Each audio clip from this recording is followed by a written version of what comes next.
Ever had a mix where it just feels like something is missing? You probably tried boosting, compressing, tweaking the faders, but somehow it just ends up sounding squashed and muddy instead of powerful and crisp. Well, the trick I'm about to show you is one of my favorites whenever I have a mix like this. It's something the pros do all the time to squeeze that last 5 or 10% out of a mix. And it's really easy to do once you know how it works. Let's get started. First, take a listen to this mix I'm working on.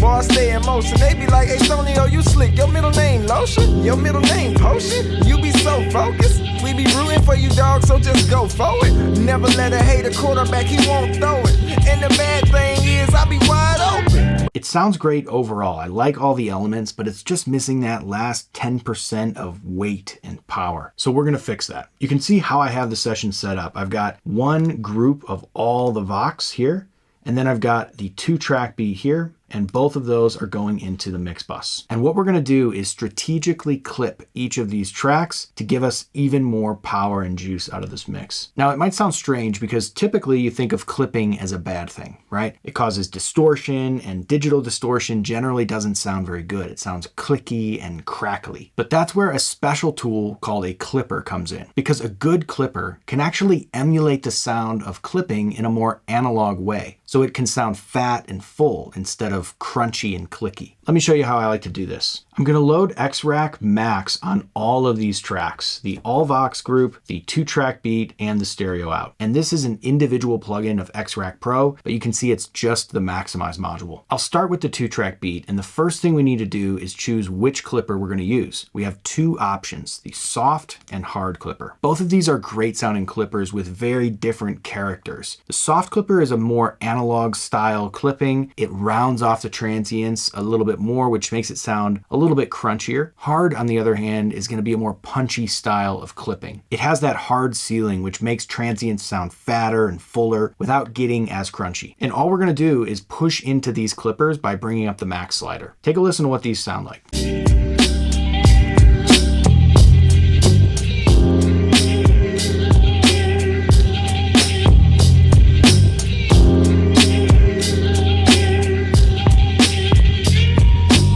So you hear when we flip to hard, the kick and the snare get really clear and punchy on the transient, whereas the transient is a little bit more smeared when we go to soft. Listen really closely to that kick and focus on how the character changes when we choose these different clippers.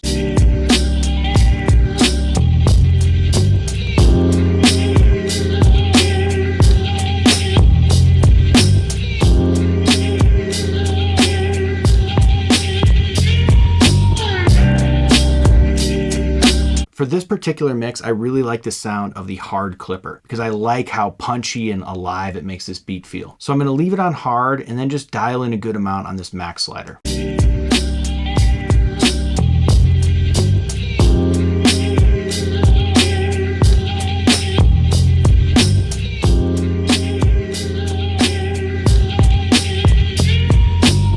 You're already seeing some of the magic of this trick because we're not actually increasing the peak level. Take a look at the fader here.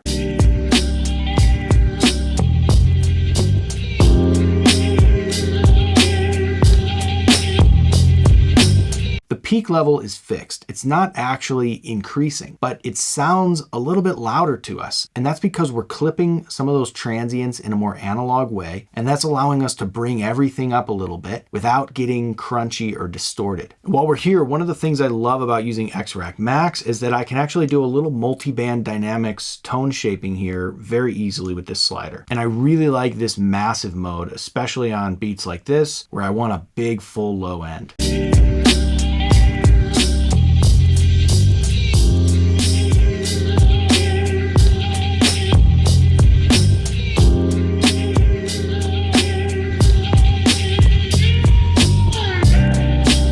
And it also feels a little more in control now. It's just a nice polish. So now we're gonna do the same process on the vocals. See, the trick here is we're gonna clip the vocals, clip the beat, and then after that, we're actually gonna clip the Mixbus as well. And it seems like we're doing subtle things, but at the end, you're gonna be amazed at how big of a difference this makes. So for the vocals, generally I would choose a soft clipper. Let's see how it sounds. Boy, stay in motion. They be like, hey, Antonio, you slick. Your middle name Lotion. Your middle name Potion. You be so focused. We be rooting for you, dog, so just go for it. Never let a hater quarterback, he won't throw it. And the bad thing is, I be wide open. Now with vocals especially, I like to be very careful that we're applying it in a very tasteful way. We really don't want to slam it. If we wanted to slam it, we could drive this input way up here. Boy, stay in motion. They be like, hey, Thonio, you slick. Your middle name, Lotion. Your middle name, Potion. You be so focused. We be rooting for you, dog, so just go for it. But generally, we don't want to add a ton of crunch or distortion, so we're just going to very subtly lift this up. And while we're here, I'll probably do a little bit of OTT for some sweetening. Boy, stay in motion. They be like, hey, Thonio, you slick. Your middle name, Lotion. Your middle name, Potion. You be so focused. We be rooting for you, dog, so just go for it. Never let a hater quarterback, he... Let's listen to that with the beat. Boy, stay in motion. They be like, hey, Thonio, you slick. Your middle name, Lotion. Your middle name, Potion. You be so focused. We be rooting for you, dog, so just go for it. Never let a hater quarterback, he won't throw it. And the bad thing is, I be wide open. So you can see it's very similar to the beat. We're just lifting it up a little bit, but we're not actually increasing the level. Plus, just a tiny bit of OTT goes a long way on sweetening up these vocals. Last but not least, we'll head over to the Mixbus. Boy, stay in motion. They be like, hey, Thonio, you slick. Your middle name, Lotion. Your middle name, Potion. You be so focused. We be rooting for you, dog, so just go for it. Never let a hater quarterback, he won't throw it. And the bad thing is, I be wide open. Generally speaking, on the Mixbus, I like to use hard, and I also really like to use this open multi-mode. It just helps glue everything together. Boy, stay in motion. They be like, hey, Thonio, you slick. Your middle name, Lotion. Your middle name, Potion. You be so focused. We be rooting for you, dog, so just go for it. I love how that sounds. Now, you might be wondering, each of those tweaks sound very subtle, right? But remember, we're not trying to completely change the mix. We like where the mix was. We're just trying to give it that 10% boost, that little final squeeze that we can push this thing forward with. So here's the moment of truth. Let's A/B this before and after these clippers. Boy, stay in motion. They be like, hey, Thonio, you slick. Your middle name, Lotion. Your middle name, Potion. You be so focused. We be rooting for you, dog, so just go for it. Never let a hater quarterback, he won't throw it. And the bad thing is, I be wide open. But I'm straight though, Slim, it's all good. It's all gravy, baby, I'ma still do it. If it ain't killed you yet, then you can live through it. You about as solid as a rock, but you still fluid.